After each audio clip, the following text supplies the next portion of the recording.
Empower Hour with Alexandria Nicole. It's the show meant to inspire, motivate, and most of all, empower. Today we have Adrian Trice. I love her so much, and she's going to talk to us about financial literacy and all the things that she has in store for us. So, Adrian is the co owner of DNA Financial Solutions, which is powered by her brand, an advocate for entrepreneurial empowerment.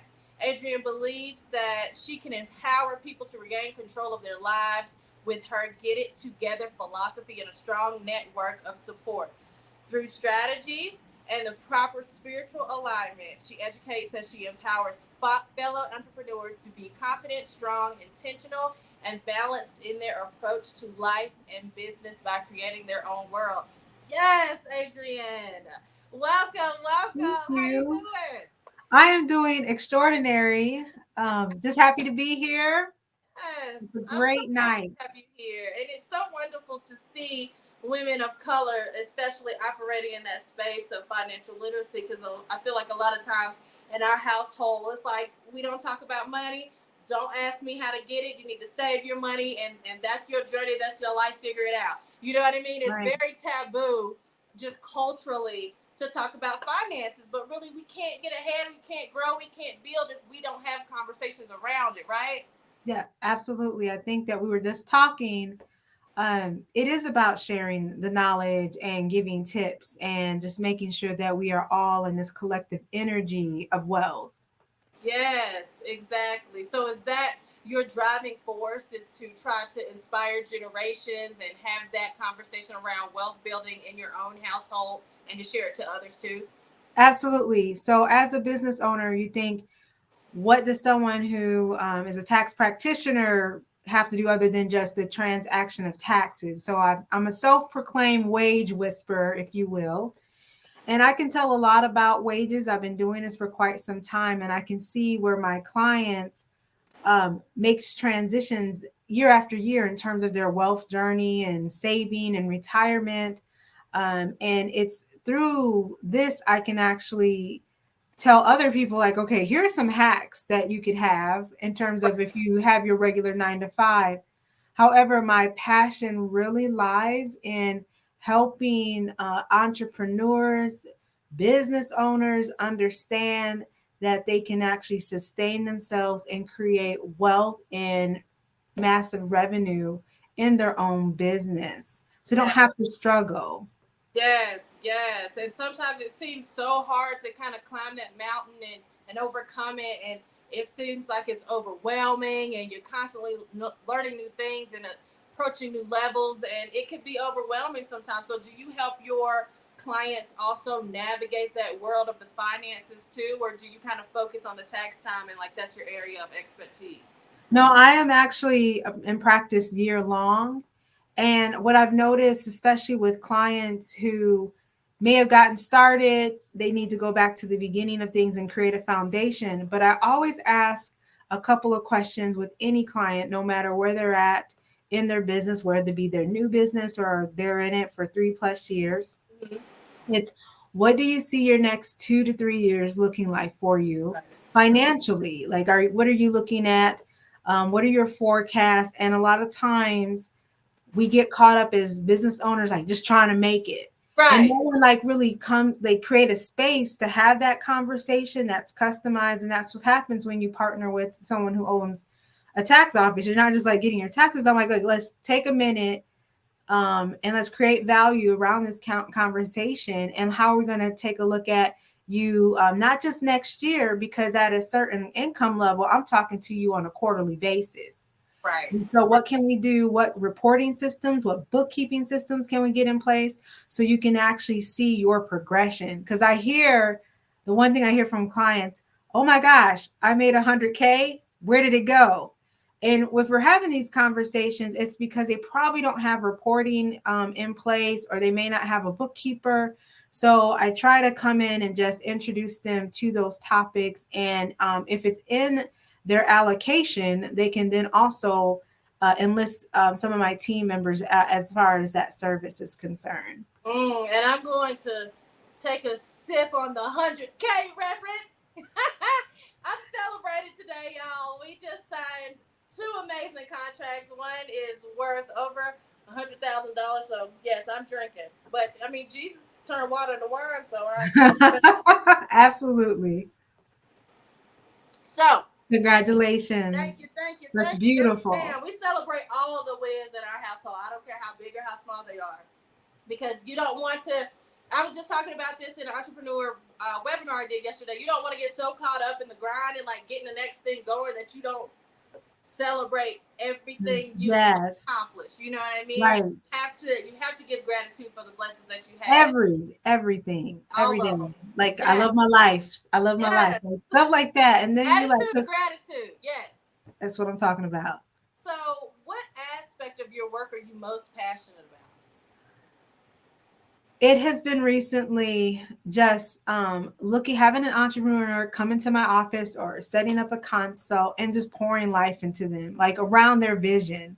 So I really get emotionally invested in my clients, especially if I saw that they may have started off at 30K and then they come back to me and are like, oh, I'm at 100. I'm like, okay, we really need to pump the brakes and get some really great reporting mechanisms. But it's really an inspirational energy exchange because I am dealing with one of the I like to say, as my clients call it, the dark forces, the IRS, right? The spiritual, a whole entire different language. Yes. But when we're dealing with that, there's definitely that quote unquote fear. And so I do the bidding for my clients, making sure they stay in compliance and educated. And that's where my passion is at, especially because I work with a lot of spiritual clients. It's my responsibility to make sure that they do what they do, and then I protect them or at least advocate for them in this three-dimensional world because they want to participate in the wealth. Now, Yeah. how do you participate in the wealth? I don't care what you do. You just got to know that we're in the three-dimensional. You got to have your taxes together, bookkeeping together. And hopefully my role for them is to kind of take that pressure off and remove that fear behind it. So that's what I'm most passionate about. Yeah, I love that. And I'm sure that you have to calm people down quite a bit. Like you're definitely operating on a lot of I levels. got crystals, girl, Yes, crystals you gotta everywhere. stay centered, girl. Whatever you gotta do, stay calm.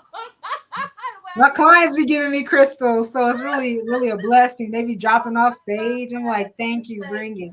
they appreciate you. That's what that means. That's beautiful. So, do you participate in any like community outreach or anything that you founded or that you operate in that you are so proud of and you love? You want to talk about?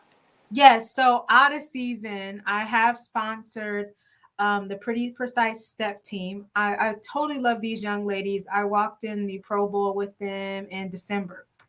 And so this is a team. The owners are out of St. Louis, so they have my heart. They're Midwesterners.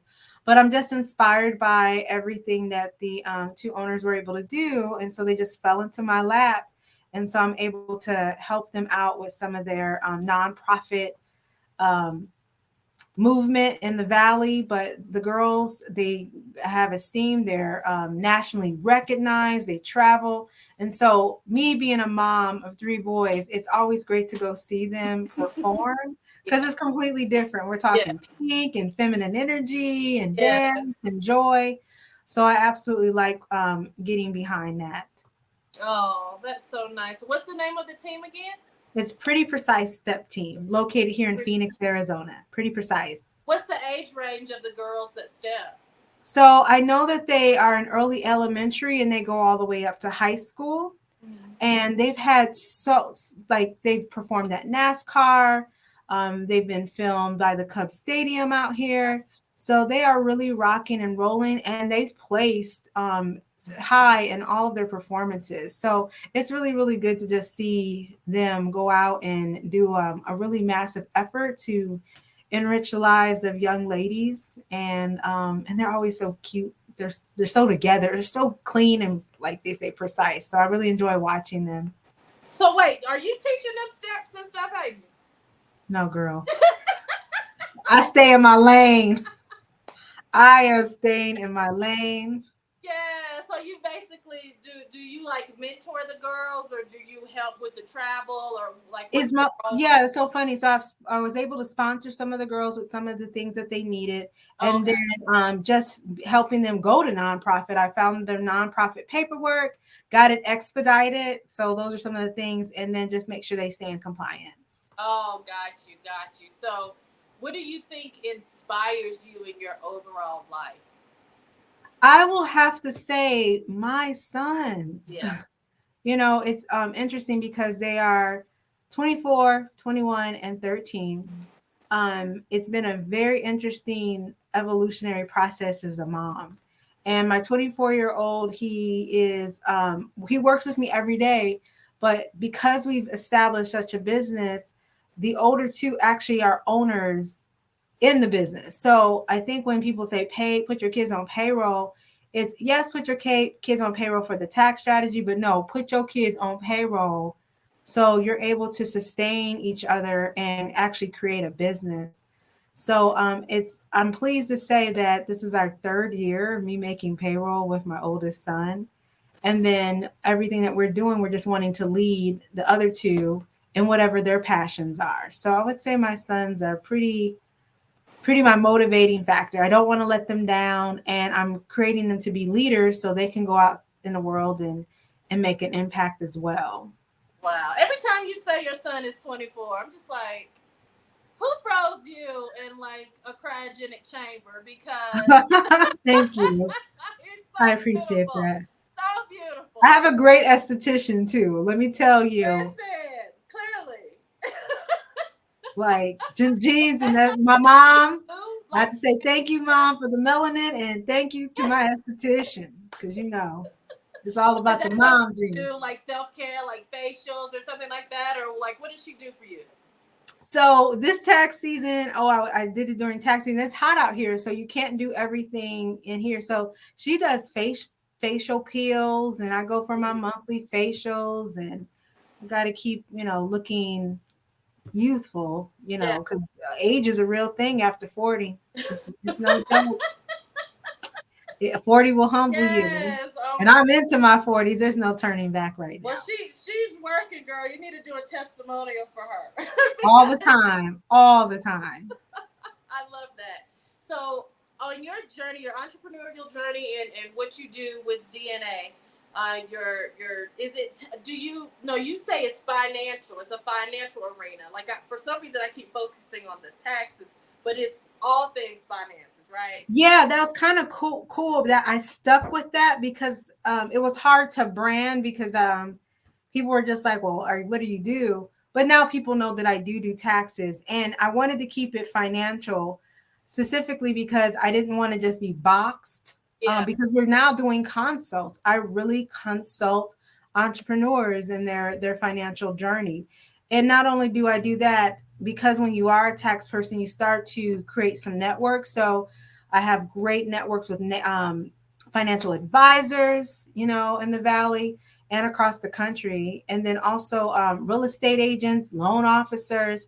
So my contact list is not just to have you come in here and just leave. It really truly is about making sure that I can be of much value as possible, even if Right. I may not have the answers or it's not in my scope, that I can definitely refer out and have people support it. Oh, I love that. So far, what do you think your greatest lesson has been while you've been a business owner, been operating in the financial realm? Lessons of the past and current lessons that I always talk to my clients about is their value, right? Yes. And their price point. And I'm like, let your fees be your filter. When you start to define your niches and your target market, you'll also define how much your value is worth in an hour. And then you start to go on this journey of I'm not a solopreneur. So I have an international team right now and I have international clients. And so with that flex, it's okay, this is how much this specific transaction is worth, and this is how much my hour is worth because I have payroll and overhead to meet. Right. Exactly. Exactly. I Mhm. think that's hard for people to get on board with when you go from a certain bracket into another. You up your charges, or you might be operating in a certain space for free, and then you have enough experience and expertise and practice in the arena, and you start to apply a price point, and people are like, want to put you back in that free box, and you're like, but no. Mm-mm. So understanding your value is so important. I agree. And it increases with time. My goal is to get everyone to know that even with year one, to lean into your value with confidence, because I will be transparent. My first year, I pretty much almost went homeless if it wasn't for Oh friends, Lord. because I did not scale. Mm-hmm. I didn't know the toughness of the tax business. And in 2022, this business is not what it was when I first started. So you have to understand the complexities, the liabilities that sometimes the public doesn't get for being in the financial space, and the insurance that you have to hold, and the responsibility of paperwork that you got to keep on record. All of that is part of scaling. And let's talk about your sanity. Like my facials are part of keeping me sane, my workouts and stuff like that, like your insurance, all of those things are super important when you scale your business. Right, right. That balance. And it's in the balance thing, we're always searching for it because it's always ever changing. Because our clients, our lists become larger, our jobs become bigger. So we're constantly having to readjust to the level that we currently are. So balance for me this year does not look like it did 2 years ago. It's two Right. different experiences. My balance doesn't look like what it was 3 weeks ago. Yes, We girl. did interviews, like today was jam packed with interviews on my so called leave with someone who's going to be answering the phone for me.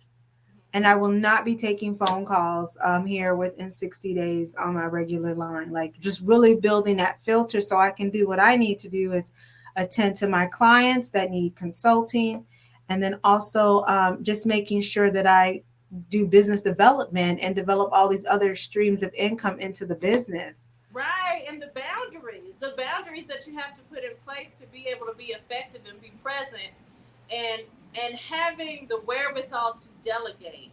Because sometimes when we cultivate a business and we put everything into it, and we've been through the ups and downs, and we have abundance and famine, like it's your baby, right? So you feel a little torn about giving other people parts within your business to play, because it's almost like, well, I don't know if I can trust you with this. As hard as I've worked, I don't want to just give XYZ task to Absolutely. somebody else. Yeah. I've had that challenge with my son. And that's one of the family business dynamics is, you know what, you're gonna just you're gonna f up. Everyone's gonna f up. Just if you get over that, just like, but it's not gonna. If you're gonna f up so much that it's gonna cost you your business, then you haven't put your business in a place to you know bounce back from that. So Mm-hmm. mistakes you can recover from. And I'm like, okay, just go at it, son. Just call. I'm just done. I'm just done. Just do this email. It might not be the perfect period or anything, but I've Right. seen millionaires send out emails without perfection, and they Yes. still making millions. I mean, like Right. it really just comes down to what is it that you want, and if you want sanity, and if you got in this for freedom, and if you got into this game for time, you are going. And if you're going to be a real boss, you're going to have people working for you. Mm-hmm. That's the level up. Like, I do not want to do everything. You don't see real bosses answering the phone to everybody. Exactly. I Exactly. So just that's a perfect segue to. So, what is your relationship? How do you view failure? I expect it, and I'm comfortable with it. Um, I think that once you get over it, you're cool. Like, just it's part of the growth. It's part of life. You have to be at peace with it. Does it feel good? No. But I think someone was telling me, a mentor said, just fail fast. If you fail, just bounce back. If it didn't Yep. work out, just bounce back. Fail Keep it fast. moving. Keep it moving. Right. Yeah. I agree. I agree. And it's so true. And, I used to be so afraid of failure. You know what I mean? And I used to actually be afraid of it and then defeated by it in a way. Instead of looking at it, evaluating the lesson in the failure, and allowing it to let me learn. Right? Like that's my relationship with it now.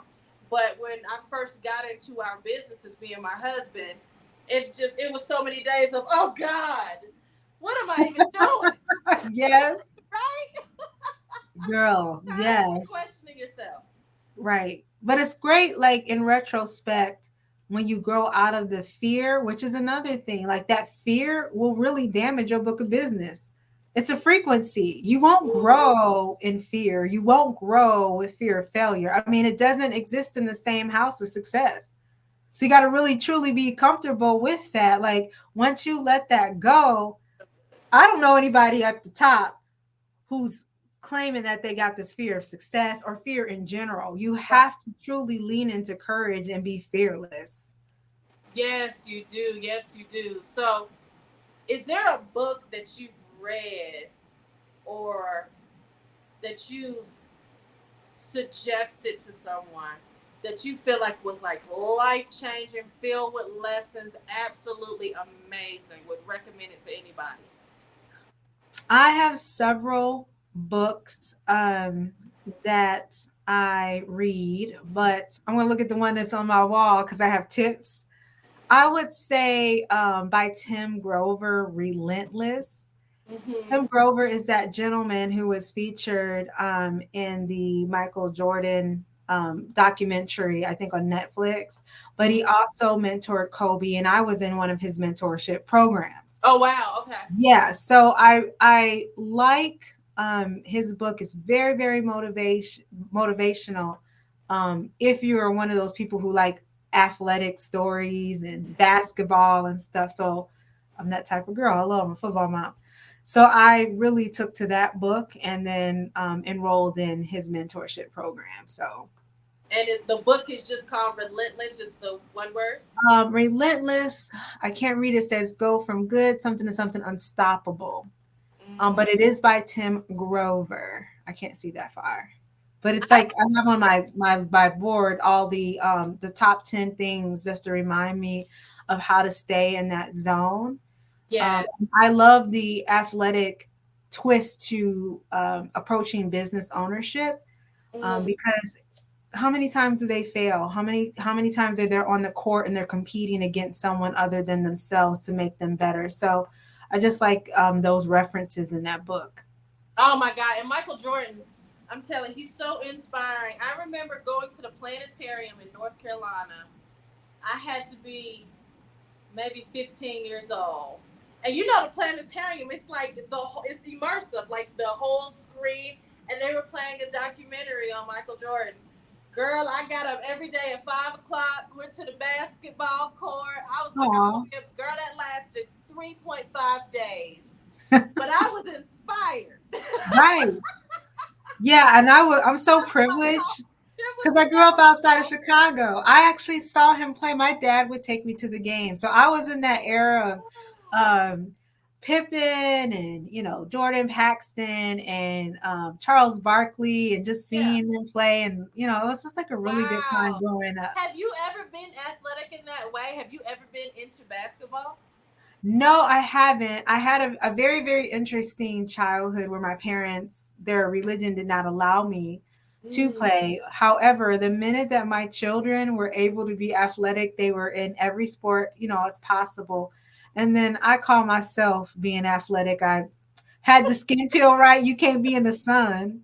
So I was running because I'm like, oh, I put on so much weight during tax season and fell and busted my head. I'll just say head because but I was just like, I'm 44. I'm out here with skin peels trying to get in shape. But yeah, I have athletic tendencies. So I'm always trying to do something athletic to get in shape. Like my kids just challenge me, like I'm doing handstands, stuff like trying Oh, it on the wall. And I don't know, I I just do silly love stuff. that. Oh, I love that. How? So your oldest son is 24, and then Yeah, what's the youngest age? 13.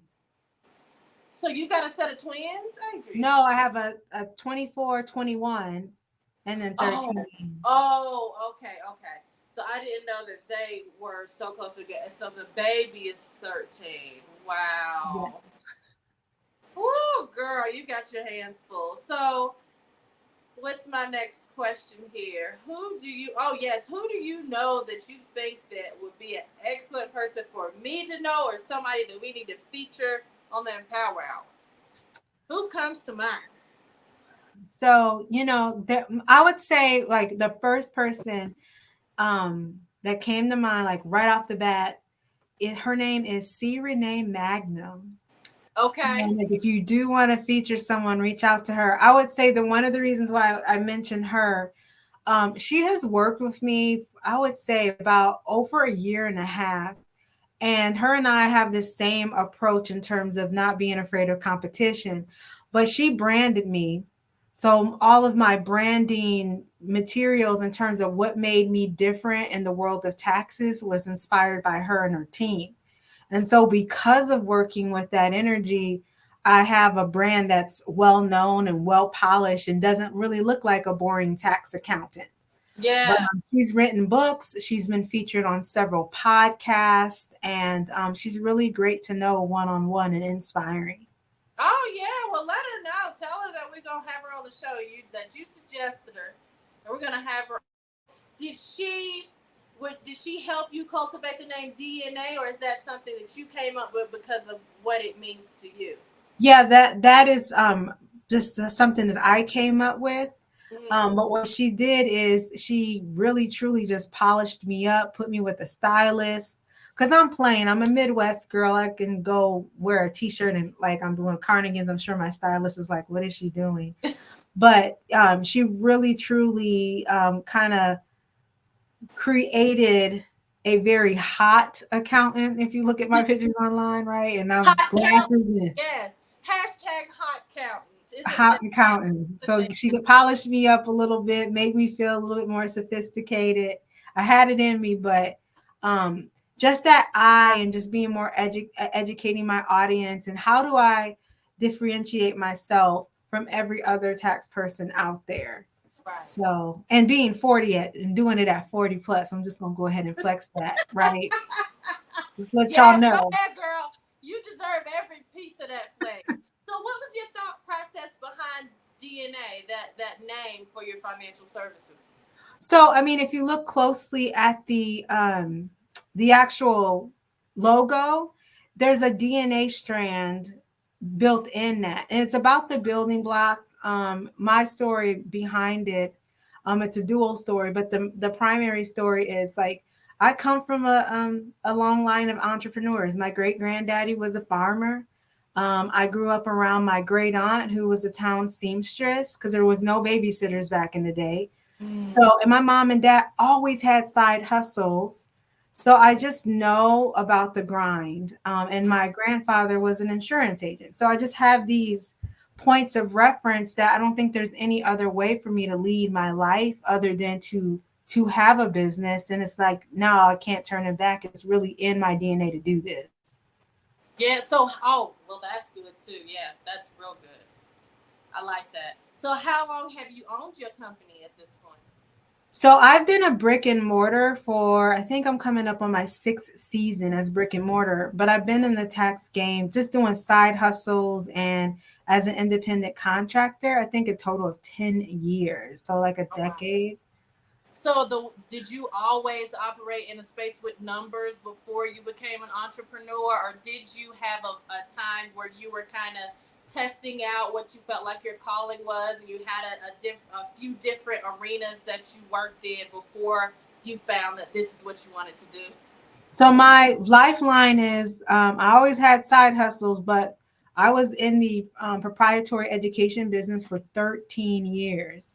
So Proprietary education but was. that would be like if I was to name a brand like University of Phoenix, because it's here, it's the headquarters are here. So I spent a lot of time in sales admissions, and then I went to finance, as a leadership role, and I stayed in leadership, and then I became a liaison, a corporate trainer. So I traveled across the country and I examined schools. And as far as finance, the exposure to that was working for a CPA and really understanding the workings of the business, like not just understanding what it was like to just be in sales. She was like, oh no, I'm going to teach you, I'm putting you on game about balance sheet, profit and loss, budget, how like 90-day reserve, like all of these things I was held responsible for when I took a promotion.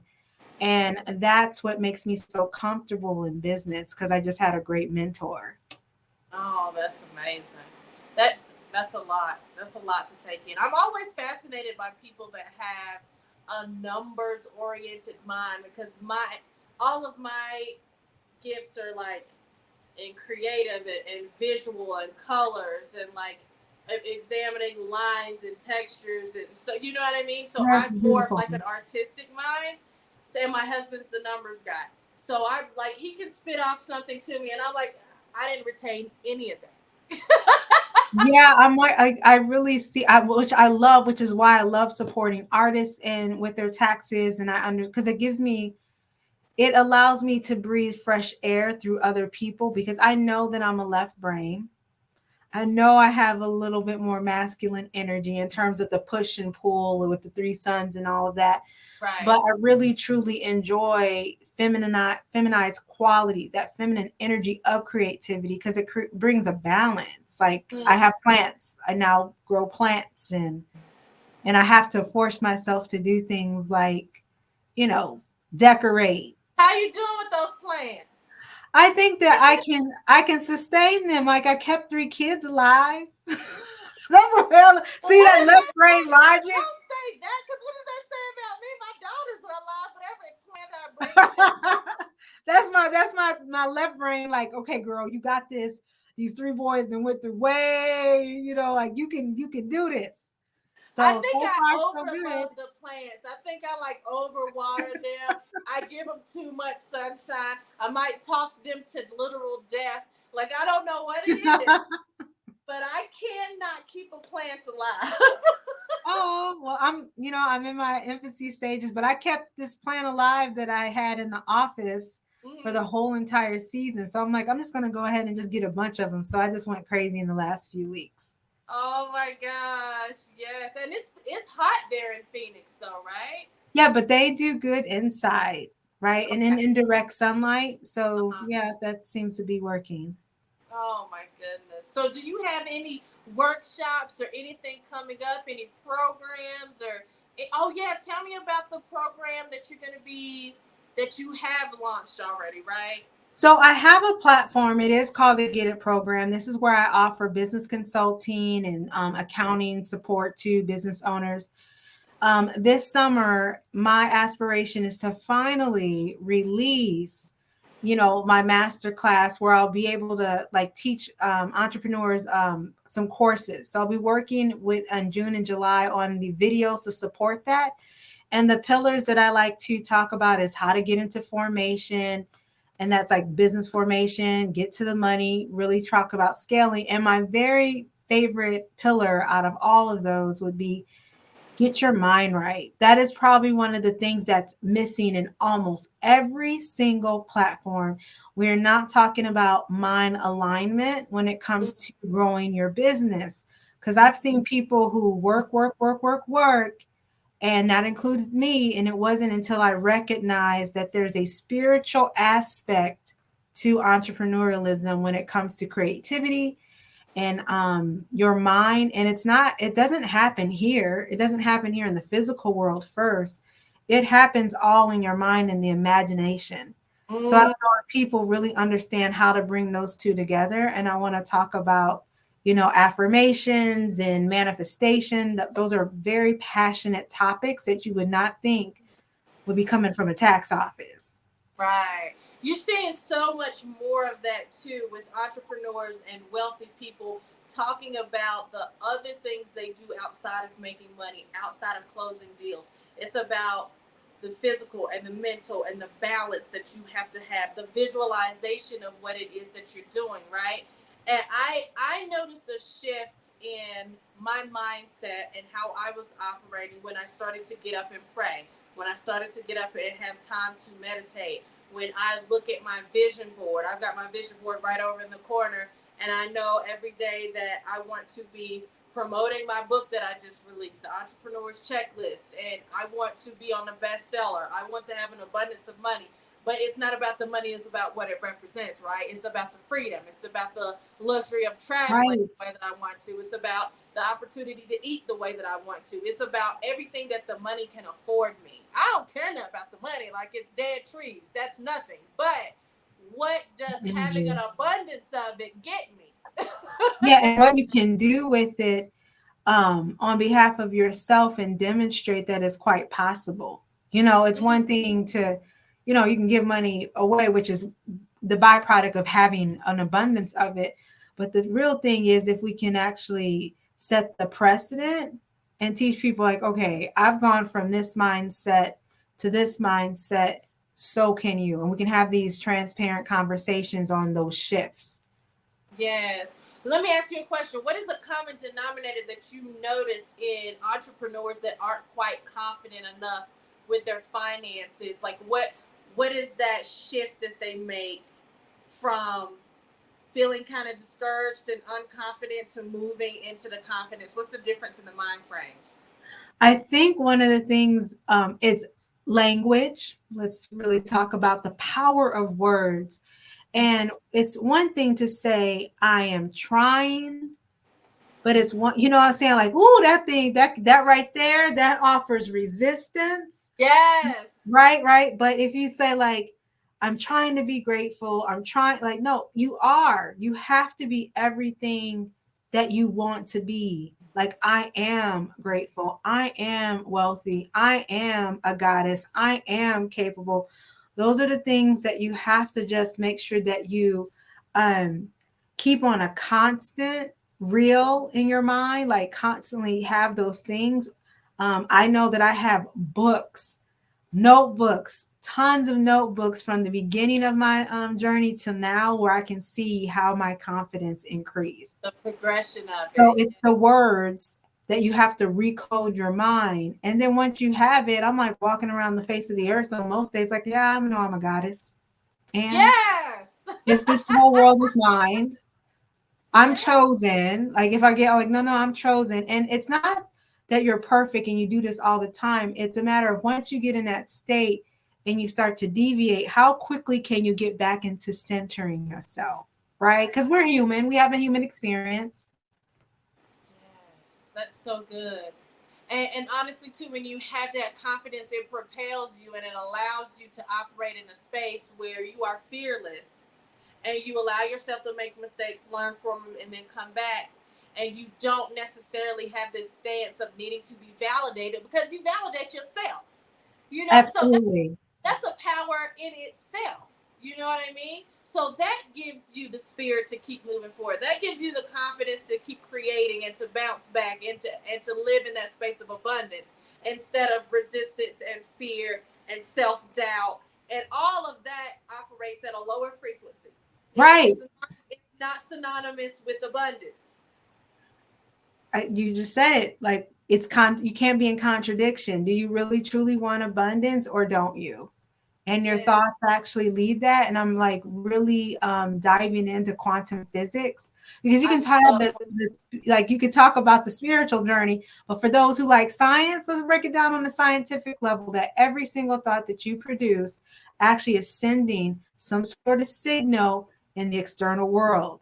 So that's why you have yeah. to be very careful. And once you have knowledge of this stuff that we're talking about, it becomes exaggerated that you'll start to be like, oh my gosh, your thoughts start to happen real quickly because you put this momentum behind it and you know how powerful you are.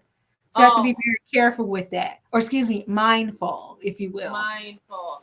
There was this project that I saw. I love quantum physics because it seems like it connects with spirituality to me, right? And like evaluating things on a molecular level and looking at how that kind of relates to us in our day-to-day journey. But there was this super cool experiment that I watched on YouTube where I believe it was a monk or it was a spiritual person that went through and he put labels on glass canisters. Have you seen this experiment? No, please tell. I'm excited. Okay, so he put labels like he did 3 and 3. So on 3 labels, he put love and put it on the glass.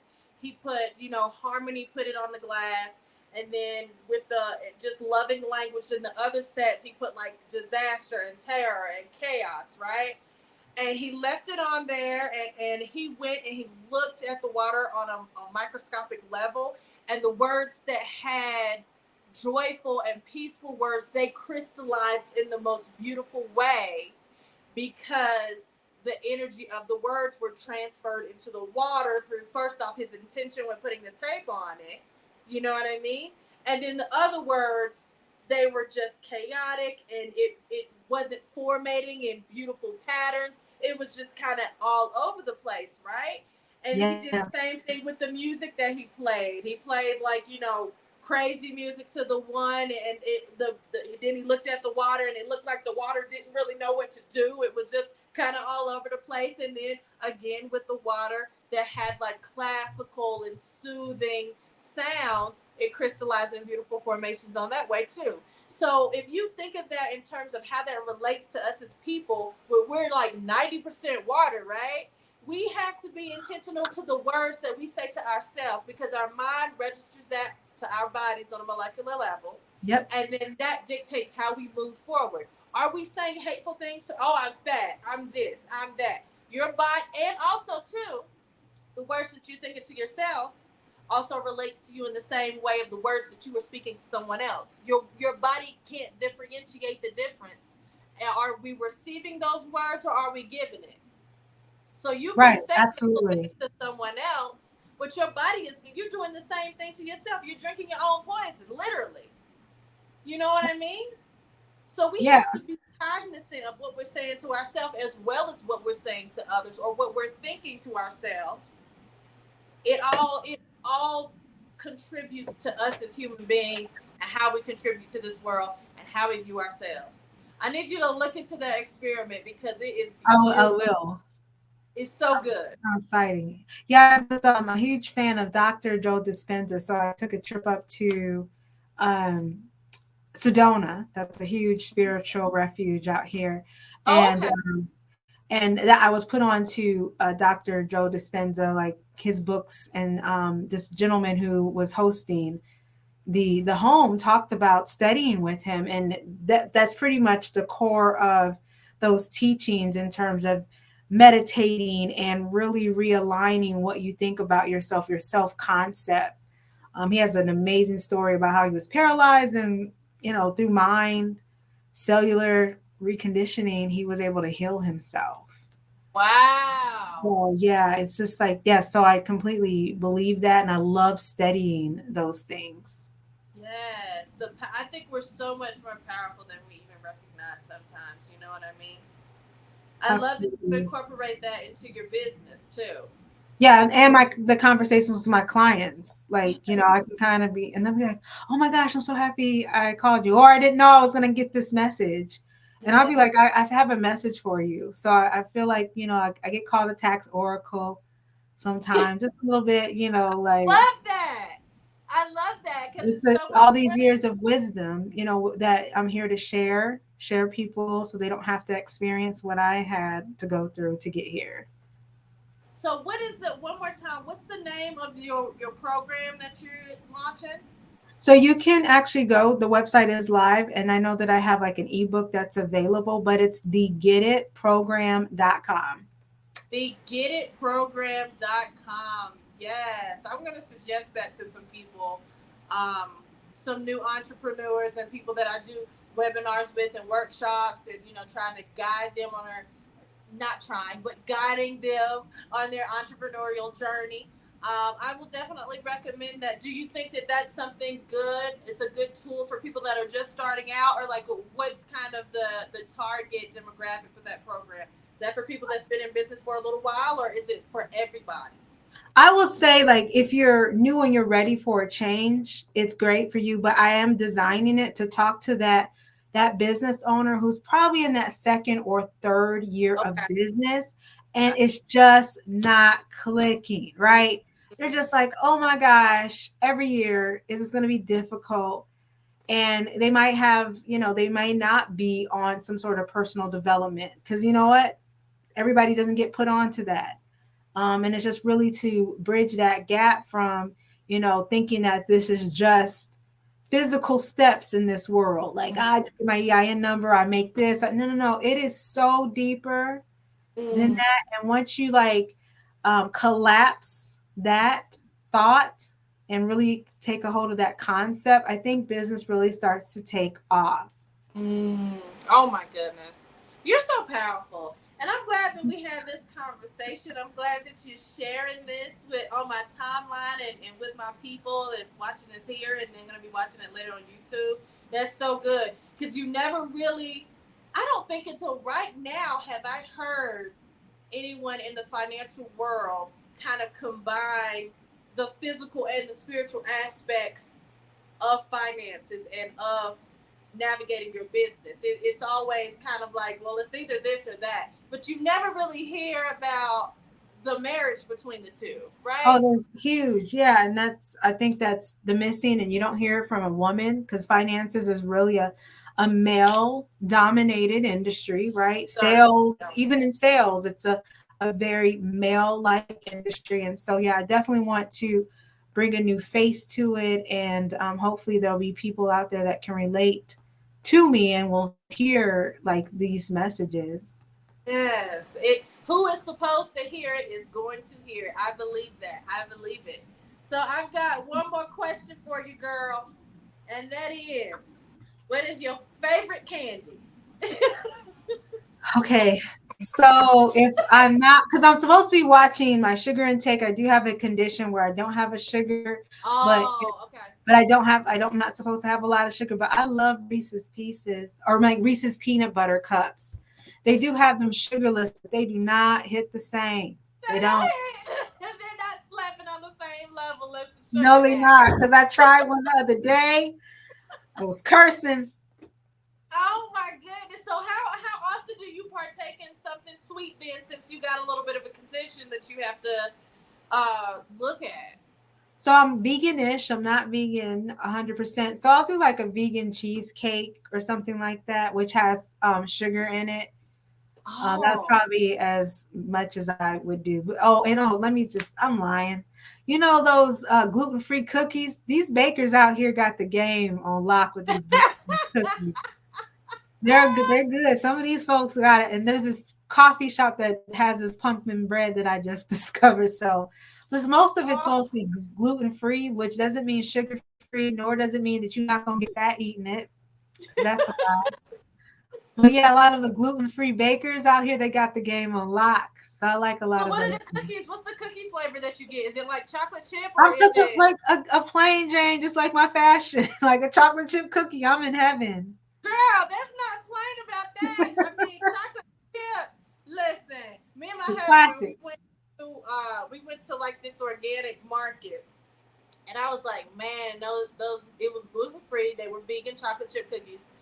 And I was like, man, they were in like this brown bag in the cellophane. You could, girl, it was a whole experience. I was like, we getting those cookies.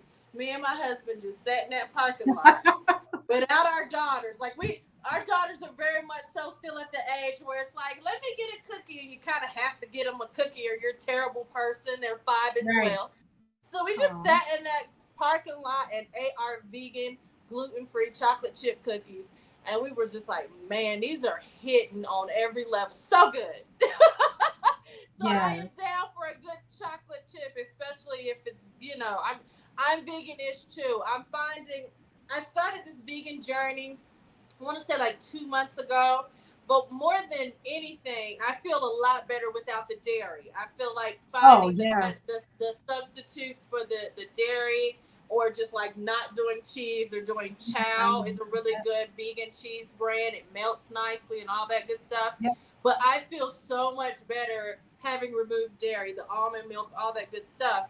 But sometimes I'm like in this phase where I'm just listening to my body. Sometimes I'm like, man, I really need a piece of fish or something like that. Yeah. So I think what I'm gonna do is just like remove dairy completely from my diet, do some type of substitute, and try to keep it focused on like vegetables, but have a piece of fish when I need it, or you know what I mean. I don't want Yep. to become so strict with myself that I'm not listening to my body and giving my body the protein that it needs when it needs it. You know Yep. what I mean?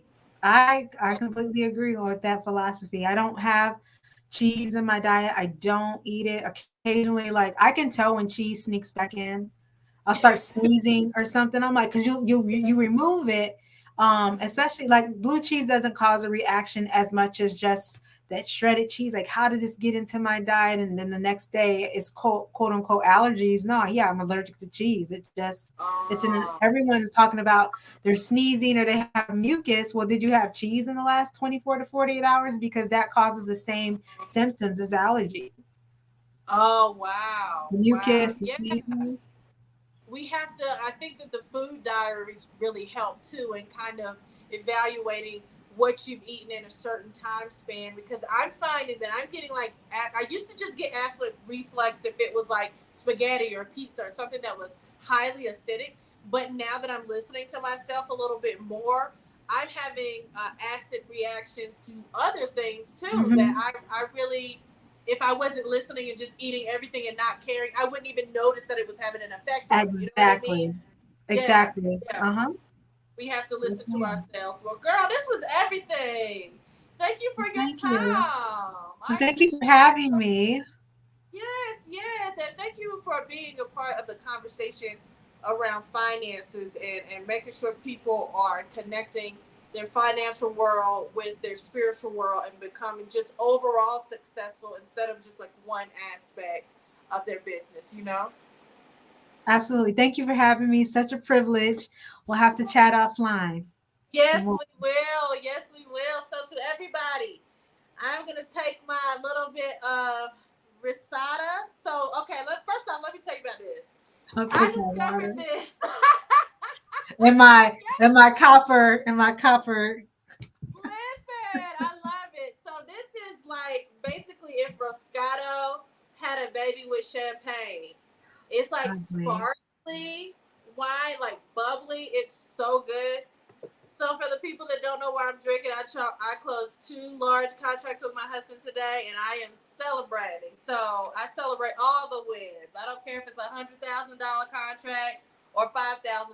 I'm celebrating them all. So I appreciate you guys for watching. I appreciate you, Adrian, for being here, darling. Thank you so Thank much, you. and I appreciate you. This is Alexandria Nicole with the Empower Hour, and I hope that you learned something. I hope you were inspired, motivated, and most of all, empowered. Until next Friday, be blessed. Bye, everybody. Bye.